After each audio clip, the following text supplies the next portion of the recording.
നമസ്കാരം, ഞാൻ അദ്വാത്മിക ഷിൽജോ.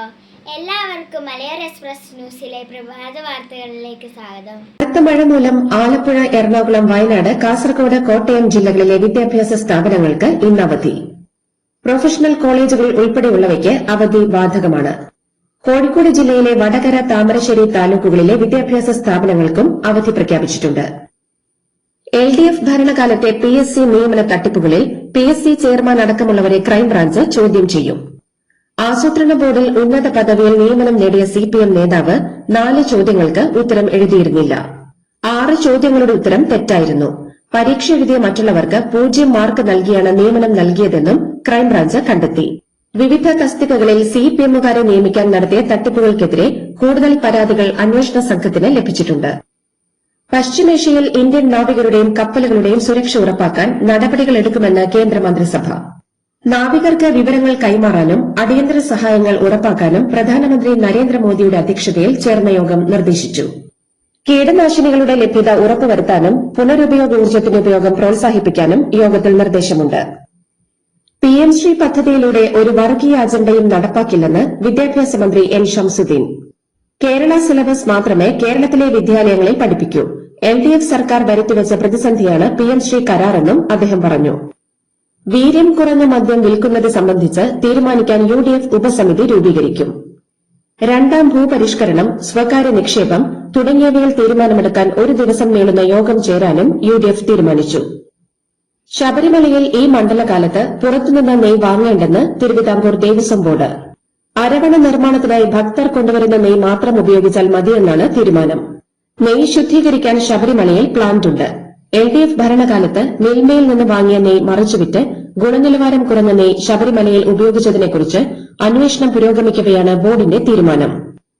ആധാരമെഴുത്തുകാരുടെയും പകർപ്പെഴുത്തുകാരുടെയും സ്റ്റാമ്പ് അംഗങ്ങളുടെയും ക്ഷേമനിധി അംഗങ്ങൾക്കുള്ള ഓണക്കാല ഉത്സവ ബത്ത 6000 രൂപയാക്കി സംസ്ഥാന സർക്കാർ വർദ്ധിപ്പിച്ചു. രജിസ്ട്രേഷൻ വകുപ്പ് മന്ത്രിയും ക്ഷേമനിധി ബോർഡ് ചെയർമാനുമായ OJ ജനീഷിന്റെ അധ്യക്ഷതയിൽ ചേർന്ന യോഗത്തിലാണ് ഈ തീരുമാനം. നേരത്തെ 5500 രൂപയായിരുന്നു ഉത്സവബത്ത. അനുമതിയില്ലാതെ വിദേശയാത്ര നടത്തിയ ADGP S ശ്രീജിത്തിന് അനുകൂലമായി സർക്കാർ സമർപ്പിച്ച റിപ്പോർട്ട് ഹൈക്കോടതി തള്ളി. റിപ്പോർട്ട് നൽകിയ ആഭ്യന്തര വകുപ്പ് മുൻ അഡീഷണൽ ചീഫ് സെക്രട്ടറിയും നിലവിലെ ചീഫ് സെക്രട്ടറിയുമായ ബിശ്വനാഥ് സിൻഹയെ ജസ്റ്റിസ് ബദറുദ്ദീൻ വിമർശിച്ചു. ശ്രീജിത്തിനെതിരെ ആരോപണങ്ങൾ ഉന്നയിച്ച പരാതിക്കാരനെയും ആരോപണ വിധേയനെയും ഒരുമിച്ച് കേട്ടത് ശരിയായ നടപടിയല്ലെന്നും കോടതി നിരീക്ഷിച്ചു. BSNL സൊസൈറ്റി കള്ളപ്പണ കേസിൽ പ്രതികളുടെ 37.59 കോടി രൂപയുടെ സ്വത്ത് എൻഫോഴ്സ്മെന്റ് ഡയറക്ടറേറ്റ് താൽക്കാലികമായി കണ്ടുകെട്ടി. കേസിലെ 16 പ്രതികളുടെ ഉടമസ്ഥതയിലുള്ള 120 സ്ഥാവര വസ്തുക്കളാണ് കണ്ടുകെട്ടിയത്. 300 കോടി രൂപയിൽ അധികം തട്ടിപ്പ് നടന്നെന്നാണ് മാനസിക ശാരീരിക ആരോഗ്യത്തിന് പ്രാധാന്യം നൽകുന്നവരാണ് നമ്മൾ എല്ലാവരും. ശാരീരിക ആരോഗ്യത്തിന് ഒരു മികച്ച പരിഹാരം തേടി ഞങ്ങളിപ്പോൾ എത്തിയിരിക്കുന്നത് ബോൺ സെറ്റിങ്ങിന് സ്പെഷ്യലൈസ് ചെയ്ത കണ്ണൂർ ജില്ലയിലെ ഇരിട്ടിയിലെ ജീവനം ആയുഷ് ക്ലിനിക്കിലാണ്. ആയുഷ് ക്ലിനിക്കിലെ ചികിത്സാവിധികൾ എന്തൊക്കെയാണെന്ന് നോക്കാം. കേരളത്തിലും GCC കൺട്രീസിലും 35 വർഷത്തെ സേവന പാരമ്പര്യമാണ് ജീവനം ആയുഷ് ക്ലിനിക്കിന് പറയാനുള്ളത്. ബോൺ സെറ്റിംഗ് മാത്രമല്ല, അതിനോടൊപ്പം തന്നെ പ്രസവ ശുശ്രൂഷയും ഒപ്പം തന്നെ സന്ധിവാത ചികിത്സയുമാണ് ഇവിടുത്തെ ഏറ്റവും ഇമ്പോർട്ടന്റ് ആയിട്ടുള്ള ചികിത്സാ വിധികൾ എന്ന് പറയുന്നത്. മാത്രവുമല്ല, നിരവധി സാറ്റിസ്ഫൈഡ് ആയിട്ടുള്ള കസ്റ്റമേഴ്സ് തന്നെയാണ് ജീവനം ആയുഷ് ക്ലിനിക്കിന്റെ ഏറ്റവും വലിയ മുഖമുദ്ര. ഇവിടെ വന്ന് ഞാൻ ട്രീറ്റ്മെന്റ് ചെയ്തിട്ട് എനിക്ക് ഒത്തിരി വ്യത്യാസങ്ങൾ, എന്താ പറയാ, എന്റെ കൈയും കാലും ഒക്കെ നല്ല സുഖമായിട്ട് റിലാക്സ് ആയിട്ട് ചെയ്യാൻ പറ്റുന്നുണ്ട്. നാഡി, ഞരമ്പ്, സന്ധി, അസ്ഥി സംബന്ധമായ വിവിധ രോഗങ്ങൾക്ക് ചികിത്സ തേടിയെത്തുന്നവരാണ് ഇവിടുത്തെ ഒട്ടുമിക്ക പേഷ്യൻസും. ഇവിടുത്തെ ഏറ്റവും വലിയൊരു സവിശേഷത എന്ന് പറയുന്നത് ഗുരുക്കൾ ഇബ്രാഹിം ഹാജിയുടെ സേവനം തന്നെയാണ്. എല്ലാ ശനിയാഴ്ചകളിലുമാണ് ബോൺ സെറ്റിങ്ങിന് സ്പെഷ്യലൈസ് ചെയ്ത ഈ ഒരു സേവനം രോഗികൾക്ക് വേണ്ടി നൽകുന്നത്. വേദനയോടെ എത്തുന്ന രോഗികൾക്ക് പുഞ്ചിരിയോടെയുള്ള മടക്കം, അതുതന്നെയാണ് ജീവനം ആയുഷ് ക്ലിനിക്കിന്റെ ഏറ്റവും വലിയ വരദാനം എന്ന് പറയുന്നത്. ആരോഗ്യ ചികിത്സാ സംബന്ധമായ മറ്റു വിവരങ്ങൾക്ക് താഴെ കാണുന്ന നമ്പറിൽ കോൺടാക്ട് ചെയ്യുക. സംസ്ഥാനത്തെ 37 സ്വർണ്ണ വ്യാപാര സ്ഥാപനങ്ങളിൽ GST എൻഫോഴ്സ്മെന്റ് ഇന്റലിജൻസ് വിഭാഗത്തിന്റെ നേതൃത്വത്തിൽ റെയ്ഡ്. നികുതി വെട്ടിപ്പ് കണ്ടെത്താനാണ് ഉച്ച മുതൽ വൈകുന്നേരം വരെ പരിശോധന നടത്തിയത്. ആലപ്പുഴ രക്ഷാപ്രവർത്തന കേസ് അട്ടിമറിച്ചതിൽ 3 DYSPമാർക്കെതിരെ വകുപ്പുതല അന്വേഷണത്തിന് സർക്കാർ ഉത്തരവ്. DYSPമാരായ Arun KS, KP Thomson, Sunil Raj എന്നിവർക്കെതിരെയാണ് അന്വേഷണം. രക്ഷാപ്രവർത്തന കേസ് അന്വേഷിച്ച 3 DYSPമാരുടെ മൊഴിയിലാണ് കേസ് അന്വേഷണ അട്ടിമറി പുറത്തുവന്നത്. പവർ കട്ടിന്റെ പേരിൽ മുഖ്യമന്ത്രി വിമർശിച്ച ഫേസ്ബുക്ക് പോസ്റ്റ് ഇട്ടതിന് ഫോൺ കസ്റ്റഡിയിലെടുത്ത സംഭവത്തിൽ ഫോൺ ഉടമയ്ക്ക് തിരിച്ചു നൽകി പോലീസ്. സംഭവം വിവാദമായതോടെയാണ് ഫോൺ തിരികെ നൽകി ആലപ്പുഴ സൌത്ത് പോലീസ് തലയൂരിയത്. പരിശോധനയിൽ ഒന്നും കണ്ടെത്താൻ കഴിഞ്ഞില്ലെന്ന് പോലീസ് അഹമ്മദ് കബീറിനെ അറിയിച്ചു. കൊച്ചിയിലെ ഓൺലൈൻ ടാക്സി ഡ്രൈവർമാർ ഇന്നു മുതൽ യൂബർ സർവീസുകൾ ബഹിഷ്കരിക്കും. നിരക്ക് വർധന ആവശ്യപ്പെട്ടുള്ള സമരത്തിന് പിറകെ ഡ്രൈവർമാരെ യൂബർ ഓഫീസിലേക്ക് ചർച്ചയ്ക്ക് വിളിച്ചിരുന്നു. എന്നാൽ ഓഫീസ് പൂട്ടിയ നിലയിലായിരുന്നു. PM ശ്രീയിൽ LDF സർക്കാർ ഒപ്പിട്ട കരാറിൽ നിന്ന് പിന്മാറാനാകില്ലെന്ന് UDF കൺവീനർ അടൂർ പ്രകാശ്. ഏതൊക്കെ വിദ്യാഭ്യാസ സ്ഥാപനങ്ങൾ PM ശ്രീയിൽ ഉൾപ്പെടുത്തണമെന്ന് സർക്കാർ തീരുമാനിക്കും. കേന്ദ്ര ഫണ്ട് വാങ്ങാനുള്ള നടപടികളുമായി സർക്കാർ മുന്നോട്ടു പോകും. മന്ത്രിസഭാ ഉപസമിതിയുടെ യോഗം ബുധനാഴ്ച നടക്കും. തങ്ങൾ അധികാരത്തിൽ വന്നാൽ PM ശ്രീ പദ്ധതി അറബിക്കടലിൽ എറിയുമെന്ന് വീമ്പിളക്കിയവർ അത് നടത്തിക്കാണിക്കണമെന്ന് മുൻ മന്ത്രിയും CPM കേന്ദ്ര കമ്മിറ്റി അംഗവുമായ P രാജീവ്. PM ശ്രീയുമായി മുന്നോട്ടു പോകാനുള്ള തീരുമാനം BJPയുടെ B ടീമാണ് കോൺഗ്രസ് എന്ന് ഒരിക്കൽ കൂടി തെളിയിക്കുന്നതാണെന്ന് CPI സംസ്ഥാന secretary Binoy Viswam. ഡൽഹിയിലേക്കുള്ള spice jet വിമാനം റദ്ദാക്കിയത് മൂലം കൊച്ചി വിമാനത്താവളത്തിൽ ഡൽഹിയിലേക്കുള്ള യാത്രക്കാർ കുത്തിയിരുന്ന് പ്രതിഷേധിച്ചു. രാത്രി 10-ന് പുറപ്പെടേണ്ടിയിരുന്ന വിമാനം പുലർച്ചെ 2-ന് പോകൂവെന്ന് രാത്രി 11-ന് അറിയിച്ചതാണ് പ്രകോപനത്തിന് കാരണം. റെയിൽവേ സ്റ്റേഷനുകളിൽ ക്യൂവിൽ കാത്തുനിൽക്കാതെ യാത്രക്കാർക്ക് അധിക ലഗേജുകൾ ഇനി ഓൺലൈനായി മുൻകൂട്ടി ബുക്ക് ചെയ്യാം. ഇതിനായുള്ള പുതിയ ഓൺലൈൻ സംവിധാനത്തിന് ഇന്ത്യൻ റെയിൽവേ തുടക്കമിട്ടു. www.parcel.indianrail.gov.in എന്ന വെബ്സൈറ്റ് വഴി ഇന്നു മുതൽ അധിക ലഗേജ് ബുക്ക് ചെയ്യാം. തമിഴ്നാട് മുൻ മുഖ്യമന്ത്രി M കരുണാനിധിയുടെ പേരമകളും മുൻ DMK നേതാവും കേന്ദ്രമന്ത്രിയുമായിരുന്ന MK അഴഗിരിയുടെ മകളുമായ കയൽവിഴി അഴഗിരിയെ പോലീസ് അറസ്റ്റ് ചെയ്തു. SBI ബാങ്ക് മാനേജരെ മർദ്ദിച്ച കേസിലാണ് കയൽവിഴിയെ ചെന്നൈ പോലീസ് അറസ്റ്റ് ചെയ്തത്. 2 മണിക്കൂറോളം ചോദ്യം ചെയ്ത ശേഷം അറസ്റ്റ് രേഖപ്പെടുത്തിയ പോലീസ് പ്രതിയെ പിന്നീട് സ്റ്റേഷൻ ജാമ്യത്തിൽ വിട്ടയച്ചു. പാർലമെന്റിലെ തന്റെ ഓഫീസിൽ അടിയന്തര ഉന്നതതല യോഗം വിളിച്ച് പ്രധാനമന്ത്രി നരേന്ദ്രമോദി.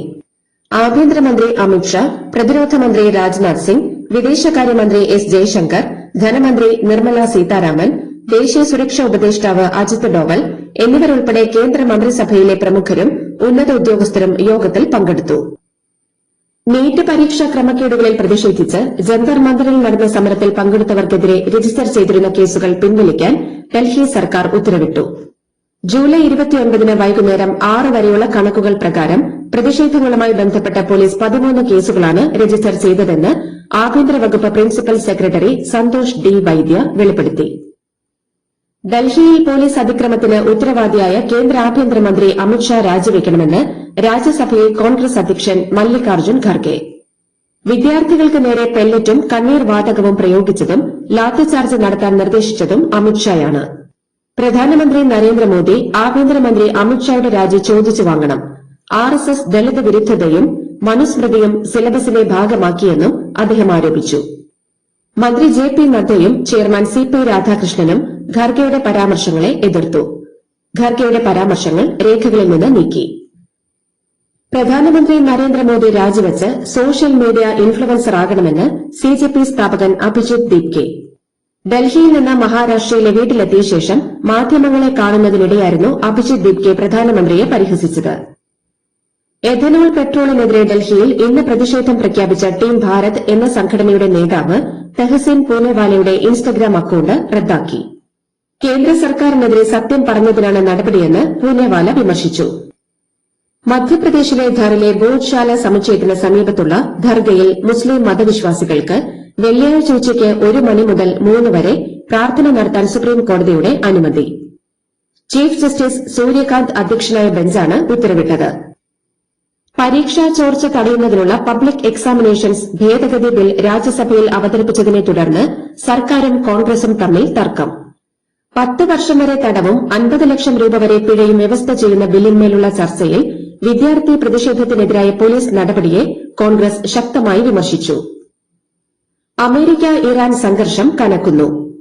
3 F-35 യുദ്ധവിമാനങ്ങൾ തകർത്തെന്ന് ഇറാൻ. റിയാദിൽ സ്ഫോടനം നടന്നതായി ഏജൻസികളുടെ റിപ്പോർട്ട്. ഇന്ത്യൻ ഹോക്കി ടീമിന്റെ പരമ്പരാഗത നീല ജേഴ്സി മാറ്റി കാവി നിറത്തിലുള്ള ജേഴ്സി അവതരിപ്പിച്ച ഹോക്കി ഇന്ത്യയുടെ തീരുമാനത്തിനെതിരെ രൂക്ഷ വിമർശനവുമായി കോൺഗ്രസ് നേതാവ് പ്രിയങ്ക ഗാന്ധി. രാജ്യത്തിന്റെ തനിമയും സ്വത്വവും മാറ്റിയെഴുതാനുള്ള വ്യാപക ശ്രമങ്ങളുടെ ഭാഗമാണിതെന്ന് പ്രിയങ്ക കുറ്റപ്പെടുത്തി. കോമൺവെൽത്ത് ഗെയിംസിൽ ഇന്ത്യയുടെ നീരജ് ചോപ്ര പുരുഷന്മാരുടെ ജാവലിൻ ത്രോയിൽ ഫൈനലിലെത്തി. പുരുഷന്മാരുടെ 110 കിലോഗ്രാം ഭാരദ്വാഹനത്തിൽ ലവ്പ്രീത് സിംഗ് വെള്ളി മെഡൽ സ്വന്തമാക്കിയതാണ് ഇന്നലത്തെ ഇന്ത്യയുടെ മറ്റൊരു പ്രധാന നേട്ടം. വനിതകളുടെ ഡിസ്കസ് ത്രോയിൽ ഇന്ത്യൻ താരം സീമ കാലിരാംന ഇന്നലെ വെങ്കല മെഡലും കരസ്ഥമാക്കി. ബ്രസീൽ ഫുട്ബോൾ ടീം ഇന്ത്യയ്ക്കെതിരെ കൊൽക്കത്തയിൽ കളിക്കും. ഒക്ടോബർ 3 കൊൽക്കത്തയിലെ സാൾട്ട് ലേക്ക് സ്റ്റേഡിയത്തിലാണ് മത്സരമെന്ന് ബ്രസീൽ ഫുട്ബോൾ ഫെഡറേഷൻ സ്ഥിരീകരിച്ചു. ഇന്ത്യൻ ഫുട്ബോൾ ചരിത്രത്തിലെ ഏറ്റവും വലിയ മത്സരങ്ങളിൽ ഒന്നാകും ഇത്. സെപ്റ്റംബർ 25 ടൌൺസ് വില്ലയിലും സെപ്റ്റംബർ 29 ബ്രിസ്ബെയിനിലുമാണ് ഓസ്ട്രേലിയയുമായുള്ള ബ്രസീലിന്റെ മത്സരങ്ങൾ നിശ്ചയിച്ചിരിക്കുന്നത്. ഇതിനുശേഷമുള്ള മൂന്നാമത്തെ മത്സരമാണ് ഒക്ടോബർ 3 കൊൽക്കത്തയിൽ നടക്കുക.